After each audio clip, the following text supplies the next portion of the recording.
Normal ಕಾಲು ಎತ್ತಕ್ಕಾಗುತ್ತೆ. ಆರಾಮಾಗಿದ್ದೀನಿ, ಓಡಾಡಕ್ಕೆ easy ಆಗಿದೆ. ಹೌದಾ?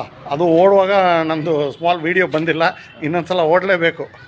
ಹಾಂ, he's able to run and he can even run back. Slow slow slow slow slow, very good very good. ಹಾಂ, so ನಿಮಗೆ ಮರ್ಮ ಚಿಕಿತ್ಸೆ ಬಗ್ಗೆ how did you feel? Sir ತುಂಬ ಚೆನ್ನಾಗಿದೆ. ಹೌದಾ? ನಿಮಗೆ ಇವಾಗ professionally how you are feeling? You can work for next 10 years you feel? Yeah sir, ಖಂಡಿತವಾಗ್ಲೂ ಇನ್ನೂ 10 ವರ್ಷ ಆರಾಮಾಗಿ ಕೆಲಸ ಮಾಡ್ಬೋದು, ಆರಾಮಾಗಿರ್ಬೋದು. ಎವ್ರಿ ಮಂತು ನನ್ನ ಹತ್ರ ಒಂದು ಜನರಲ್ ಚೆಕಪ್ ಬಂದು ಹೋಗಿ. ಖಂಡಿತ ಸರ್. ನೀವು ದುಡೀರಿ ಎಲ್ಲ ಮಾಡಿ, ಬಟ್ ನಿಮ್ಮ ಬಾಡಿಗೋಸ್ಕರ ನೀವು ಒಂದು 10 minutes 20 minutes ನಮ್ಮ ಹತ್ರ ಬಂದು ಹೋಗಿ. Will be your family healer. Thank you sir. ಬರ್ತೀವಿ ಸರ್ ಖಂಡಿತ. ರೈಟ್. ನೀವು ಏನು ಪ್ರೊಫೆಷನ್ ಮಾಡ್ತೀರಾ? Photographer sir.